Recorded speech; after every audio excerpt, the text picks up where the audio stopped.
Estamos novamente no ar com o programa Direito à Palavra, programa que é desenvolvido pelo curso e pelo programa de pós-graduação em fonoaudiologia da PUC São Paulo. Toda semana trazemos convidados que têm algo a dizer sobre comunicação. Nosso programa de hoje está diferente. Nós temos duas convidadas, duas fonoaudiólogas. Temos a Ana Lúcia Túbero, fonoaudióloga, formada na USP, com mestrado na PUC São Paulo e doutorado na Unicamp. Ela foi professora aqui da PUC São Paulo por 18 anos e trabalha há mais de 30 anos com afasia e com afásicos. Temos também a Clei Rienzo Balieiro, fonoaudióloga, formada na PUC São Paulo, com mestrado na PUC São Paulo também e doutorado na Unifesp. Foi professora da PUC por mais de 30 anos. Desenvolveu trabalho de vanguarda na área da pessoa com deficiência auditiva. Ficou afásica e hoje trabalha junto com a Ana Lúcia, né? Então, eu tenho muito prazer em tê-las convidadas e estar aqui conversando com vocês, né? Eu vou começar perguntando para a Ana Lu. Ana Lu, conta para a gente assim, o que é a afasia? Olha, eu agradeço, é muito bom poder estar aqui com vocês e poder falar um pouquinho sobre essa questão da afasia, né? A afasia é uma alteração de linguagem, né? É uma alteração de linguagem causada por uma lesão no cérebro, uma lesão cerebral. Então, ninguém nasce afásico, né? A afasia é um problema que é adquirido e há algumas causas aí para explicar, né, quando esse problema acontece na vida de uma pessoa. Quais são as causas que vocês mais observam? Então, uma das causas mais frequentes da afasia é uma lesão cerebral causada por acidente vascular cerebral. O que é o acidente vascular cerebral? É o chamado derrame, popularmente é conhecido como derrame. Então, o que acontece? Você tem um problema que pode ser nas artérias, na vascularização, na corrente sanguínea que vasculariza o cérebro, né? Então, pode acontecer dois tipos de problemas aí no derrame, né, no acidente vascular cerebral. Um é o sangue, ele sai fora da artéria, ele extravasa, ele tem um sangramento, tem uma hemorragia, que é aí o nome derrame, né? E esse sangue que sai da artéria vai causar uma lesão, um machucado no cérebro, né? Uma lesão no cérebro, ou então o outro caso que seria um entupimento da artéria. Então, tem um coágulo de sanguíneo que vai caminhando pelas artérias do cérebro. Quando chega numa artéria mais fininha, pode ter um entupimento dessa artéria e aí o sangue não vai conseguir ir para frente e o tecido do cérebro vai sofrer uma lesão por falta de sangue, né? Que aí se chama isquemia, né? Então, você tem esses dois tipos de problema, ou a hemorragia, que é o sangramento, ou a isquemia, que é a falta de oxigenação, a falta de sangue no tecido do cérebro. Então, esse problema, né, o acidente vascular cerebral, pode causar essa lesão, e essa lesão, dependendo de onde ela for, ela pode levar à afasia, esse problema de linguagem, essa dificuldade de linguagem, tá? Tem outras causas também, né, não só AVC. Né? Uma outra causa, por exemplo, é o traumatismo crânioencefálico. O que é isso? Você tem um acidente, por exemplo, um acidente de carro, né, que é muito comum entre jovens, tá? Você tem um acidente de carro e você bate a cabeça, né, e você pode ter um trauma, né, a batida, né, da cabeça, o crânio, ele protege, mas o cérebro ele se movimenta dentro, né, do crânio. Aí você pode ter uma batida, o cérebro bate na frente, o cérebro bate atrás, na caixa craniana mesmo, provocando uma lesão, né? E essa lesão, a depender também de onde ela for, pode causar uma afasia. Quando ela diz que a pessoa tem... Eu estava indo para Terdique, eu senti uma dor muito forte de cabeça, muito forte mesmo, e eu fiquei andando ali onde não tinha o que fazer, me sentia mal. Por sorte, não foi nenhum paciente. Eu ia do fundo até a sala e eu só sentia dor. Então, eu pedi para chamarem o doutor Fernando, que era médico, e pedi para ele descer. Ele sabia que era quarta-feira e eles tinham reunião. Daí eu pedi. E aí ele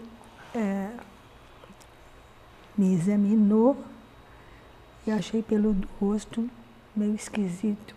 Daí ele disse, você tem que ir para um hospital, porque você está com, como que se diz?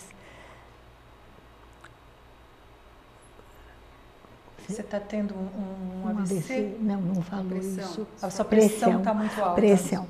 Então, daí ele chamou minha pessoal e fui embora. Quando eu cheguei no hospital,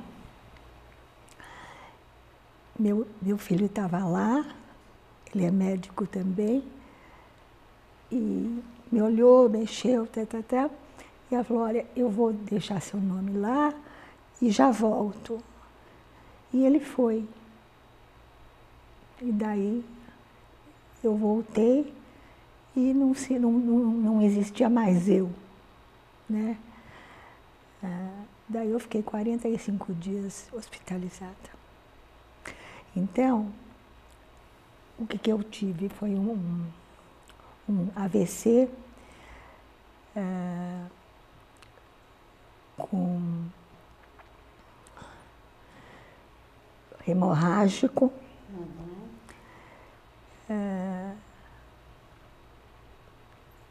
E daí, olhando tudo que a gente tem, não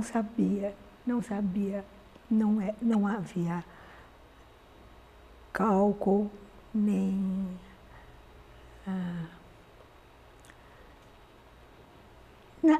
nada do que se pudesse a gente estar levantando era possível. Não tinha uma causa, né, para explicar o que você teve, né? Tá. Não tinha nenhum fator de risco, acho que é isso, né? Entendi. Não tinha nada que justificasse porque ela ter você não essa costumava hemorragia. ter pressão alta, hipertensão. Nunca. Você nunca teve hipertensão. Nunca. Então, quer dizer, um dos fatores de risco para o AVC é a hipertensão. Sim. E você nunca teve. Mas eu estava tendo, né? Mas, você teve naquele momento, E- mas você não era do Não. grupo de risco. É isso? Então, bom, foi assim que se iniciou. E Tudo que veio depois, na- Clay? Depois, E depois você ficou no hospital e daí você ficou 45 dias no hospital e voltou para casa, né?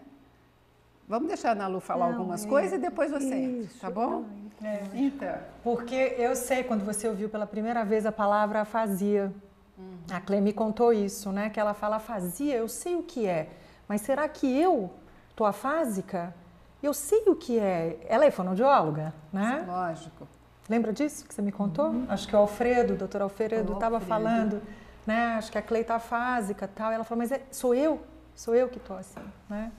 Então, a Clê está levantando uma questão. Eu só queria terminar as causas. Tem mais uma causa. Fora a questão do traumatismo, né, crânioencefálico, que é bater a cabeça no acidente, por exemplo, você também pode ter tumor cerebral, causando a afasia, né? O tumor, ele cresce, né, na caixa craniana, às vezes ele cresce fora, né, entre as meninges, entre as membranas.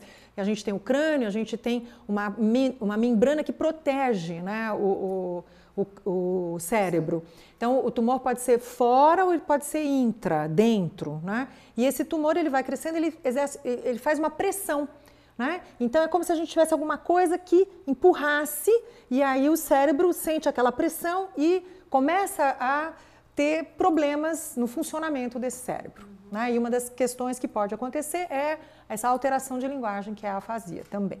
Então, a gente tem o AVC, que é o que a Clê teve, você pode ter o traumatismo e você pode ter um tumor cerebral, causando uma lesão, que essa lesão pode desencadear ou trazer a afasia. Eu acho que é importante vocês falarem a respeito dos fatores de risco, né? São questões, talvez a afasia não dê para se evitar depois do AVC e depois do traumatismo, mas acho que os fatores de risco são importantes. São muito importantes, né? Então, você falou uma questão fundamental. Não dá para a gente prevenir a afasia, né? Quer dizer, o que eu posso fazer para não ficar afásico? Isso não dá para a gente prevenir, né, diretamente a afasia, mas a gente pode tentar cuidar melhor da saúde no sentido de evitar, né, o que se chama de fatores de risco. Então, são coisas que a gente pode controlar e evitar um AVC, por exemplo, ou mesmo um traumatismo, né? O tumor é mais complicado, né? Tumores são difíceis de serem prevenidos, né? A pessoa pode ter uma vida muito saudável sempre e tal e ter um tumor cerebral, né? Mas o AVC, por exemplo, né, uma das questões principais é a pressão alta, né, que se chama hipertensão arterial sistêmica, é a pressão alta, né? Então, controlar a pressão, né, às vezes é necessário controlar com medicamentos, né, mas é sempre fundamental que a gente tenha o controle da pressão arterial. Então, 12/8 é o que se comumente diz, algumas pessoas, alguns estudos dizem 14/8, aumenta um pouquinho a pressão, né, mais alta, tá? Mas o ideal é você manter uma pressão arterial normal, tá? Sempre. E a gente faz isso com o quê? Com alimentação, a gente faz isso com exercícios físicos, né? Controle do sal, sem dúvida nenhuma, né? Tem uma questão que eu acho importante, por exemplo, as pessoas de mais idade, a tendência do paladar é você perder um pouco das papilas gustativas, né? Então, a nossa língua, né, ela, isso aqui tá gostoso, isso aqui tá assim, tá assado.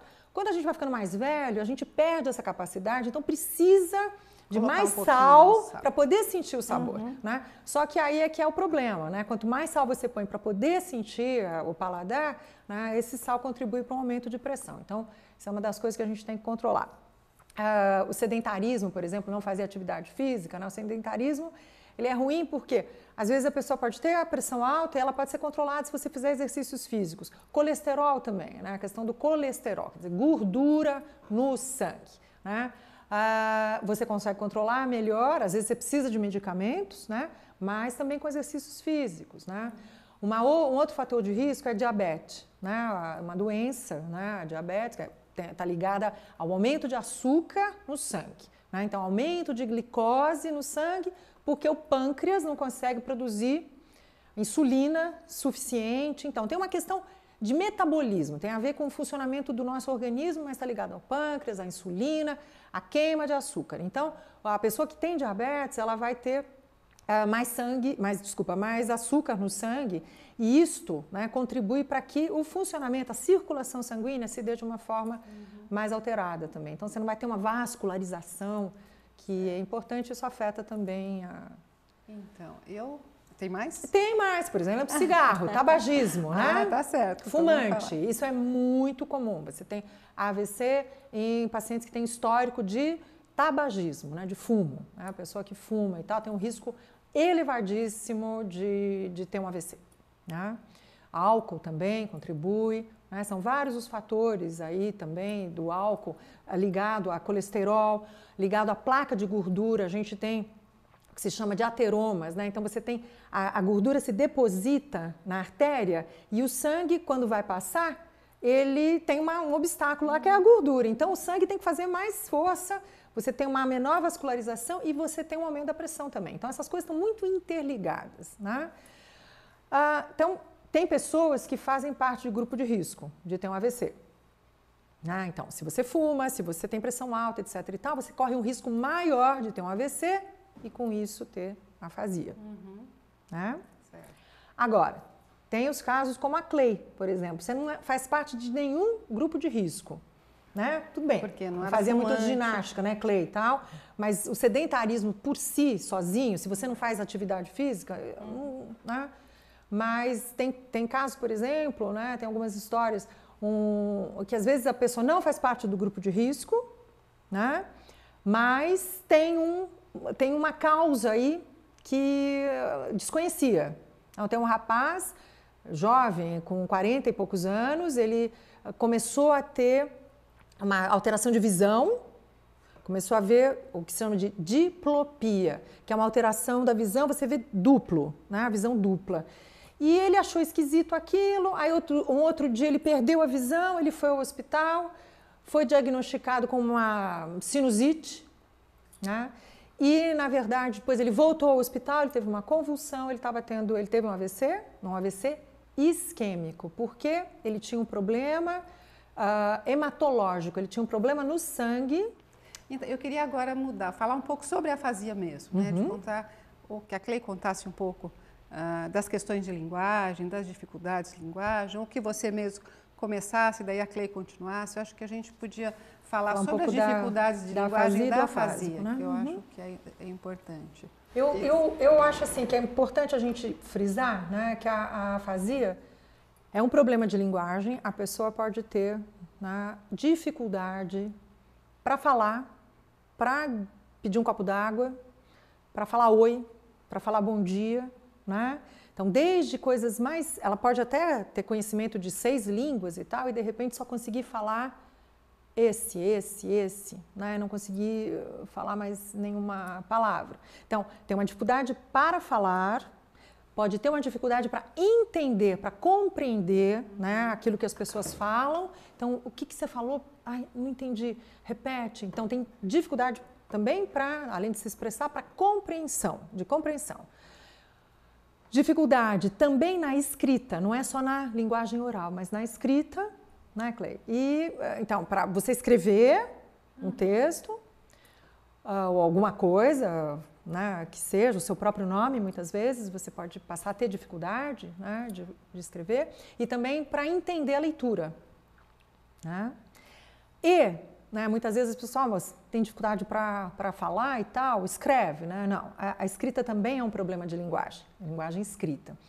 E um outro problema que também, né, a pessoa que fica afásica pode ter é a dificuldade na linguagem gestual. Então, por exemplo, fazer não, ou então tchau, ou então vem aqui. Às vezes a pessoa tem dificuldade na gestualidade também, tá? Não só na oralidade, na escrita, mas no gesto também. Então, às vezes é difícil você, com mímica, se explicar, porque o gesto também pode estar comprometido. Eu acho que para a pessoa que tem afasia, é muito difícil ela estar lidando com o outro, porque ela deseja uma determinada coisa e a pessoa não entende. Então, e cada vez é de um jeito. Uma vez é alguma coisa difícil e a gente fala calma, espera um pouquinho, calma. Daí você consegue falar. Outras vezes eu tento falar e não consigo. Então eu posso lidar bem ou mal com aquela situação. Ou então eu preciso que pare, deixa eu resolver, pera. Daí a pessoa continua falando, repetindo.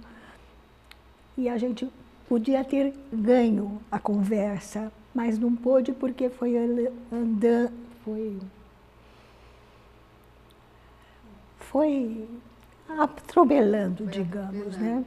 Porque a pessoa que está conversando com você, eu acho que é muito comum da pessoa, ou do seu familiar, ou de um cuidador, tentar adivinhar o que você está querendo falar. Isso acontece. Mas eu até me saio bem. Nunca acalmo o outro, mas calma, espera, por favor, espera. Daí eu consigo. Muitas vezes eu vou tentar falar. Não vai funcionar, fico quieta também. Você desiste, daí você... É mais fácil.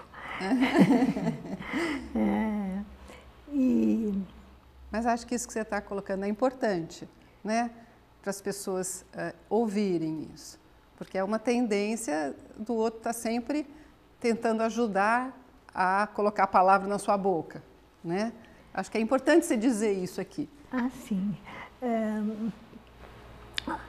Depois eu falo mais uma coisinha.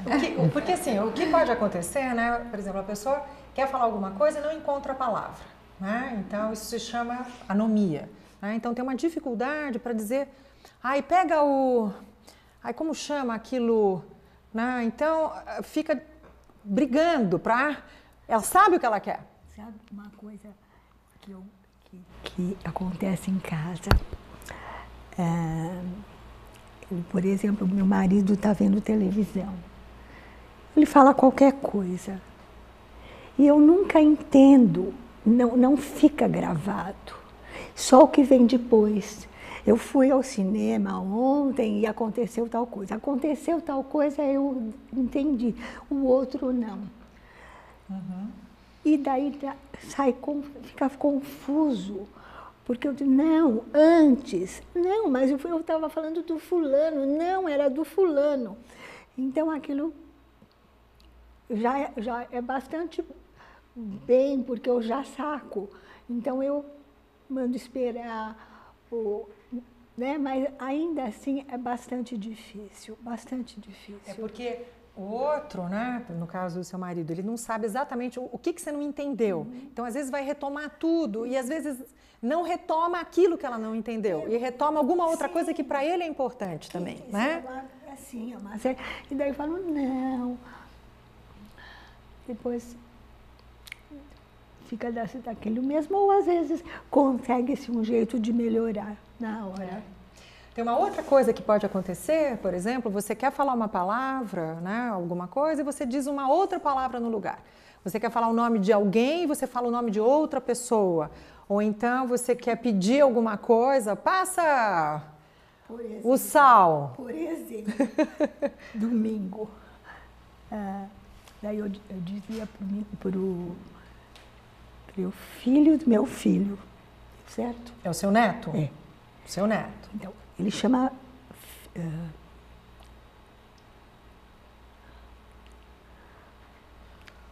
filho do Felipe? o outro. Do Fernando? É. O mais velho ou o mais novo? Mais velho. O Gabriel? Gabriel, eu não consigo falar esse nome. Eu não consigo. E ele estava sentado e eu falava, fulano, quer dar alguma coisa para comer, não sei. E ele não respondia. Eu estava tentando outro nome, sei lá. Estava falando um outro nome que não é Gabriel? E não era Gabriel. Nunca eu Mas acerto. era um nome, né? Nunca. O nome dele nunca eu acerto. Então isso pode acontecer e cria mal-entendidos às vezes, né? Você perde uma coisa, você fala um dia e não é aquele dia, era um outro dia. Outra dificuldade minha é essa, mas é em relação ao dia da semana. Então, a gente está combinando, vamos lá, assim, dá tudo certo. Daí eu falo, bom, então você passa aqui tal hora. Ele pode ir na outra hora, eu não estava lá. Porque a hora que você falou não era exatamente a hora, Você falou na terça e na quarta, ou coisa assim. Às vezes tem algumas coisas que ajudam, né? Se a gente escreve, né? Então, por exemplo, 3 horas. 3 horas. Aí, não é essa, eu estava falando outra hora e tal. E às vezes a escrita acaba ajudando um pouco e tal. Se você tem um apoio visual, alguma coisa que você possa ver para te localizar aí no que você está sendo falado, mas né? até periga de eu escrever errado. Também, né? Pode ser. Tem uma outra questão que pode acontecer. Às vezes a pessoa se torna afásica e ela só consegue falar uma expressão, que a gente chama de automatismo, né? Então, por exemplo, uma senhora que eu atendi, ela falava, não me dói. Não me dói. Então, você perguntava, e aí, como é que a senhora está? Quantos bisnetos a senhora tem? Quantos netos a senhora tem? E ela falava, não me dói, não me dói, não me dói, né? Ou seja, eu fiquei sabendo que ela tem 3 netos, né? Então, ela usava essa expressão não me dói, mas o gesto que ela usava, a prosódia, a entonação da voz, né? Faziam com que eu pudesse entender, mas a expressão que ela usava para as coisas, como é que a senhora está? Não me dói, não me dói. E se ela tivesse feliz, como é que a senhora está? Não me dói, se o filho tinha ido visitá-la, por exemplo, que ela morava numa instituição. Quer dizer, então, tinha significados diferentes de acordo com a entonação que ela usava. A entonação, muitas vezes, né? Eu tenho com a expressão facial. Uma pessoa que eu conheço que ele, infelizmente, né, o automatismo que ele tem é um palavrão, né? Então ele consegue falar muito bem um palavrão, né? Só que um palavrão, se as pessoas não o conhecem, né, você não pode sair por aí falando um palavrão. Então, quando ele está em público, com pessoas que não conhecem, ele fica extremamente calado, quer dizer, não tem nem chance de sair outra palavra que não um palavrão, né? E ele era um senhor que falava 6 línguas, né? Então, eu quero dizer para vocês que nós temos ainda 1 minuto. Então, se tem alguma coisa assim importante que vocês queiram colocar, ou a Clei, ou você, Ana Lu, porque o programa já está terminando. Passou muito rápido, né, Clei? Extremamente rápido, né? E acho que tem tantas coisas a dizer. Eu acho que uma das coisas importantes é se alguém na sua família se tornar afásico, tiver essa dificuldade, né, é muito importante que você possa, né, procurar, e o próprio afásico também, procurar informações sobre o que é a afasia, encontrar alguém que possa... Existe reabilitação, tá certo? Precisa fazer a reabilitação, a fonoaudiologia nesse campo está muito desenvolvida, então precisa procurar reabilitação, terapia. Existem grupos de convivência, grupos de interação que são muito importantes, porque às vezes o afásico acaba se isolando, como ele tem dificuldade para falar, ele acaba se isolando do grupo familiar, do grupo social, às vezes do grupo profissional também, e muitas vezes é possível que ele possa se reinserir, apesar da afasia, voltar a ter uma convivência, uma qualidade de vida, né? Então é preciso procurar ajuda. Eu gostaria de que a família do afásico, que eles prestassem atenção dessas coisas pequenas que eu coloquei, bem pequenas, mas que fazem muita diferença. Então eu acho que eles precisavam soltar com mais amor, tá? Quero agradecer muito a presença das duas, sua, Clei, de você, Ana Lu. Acho que o seu depoimento é super importante para todos que estão nos ouvindo e quero convidá-los para nosso próximo programa na semana que vem.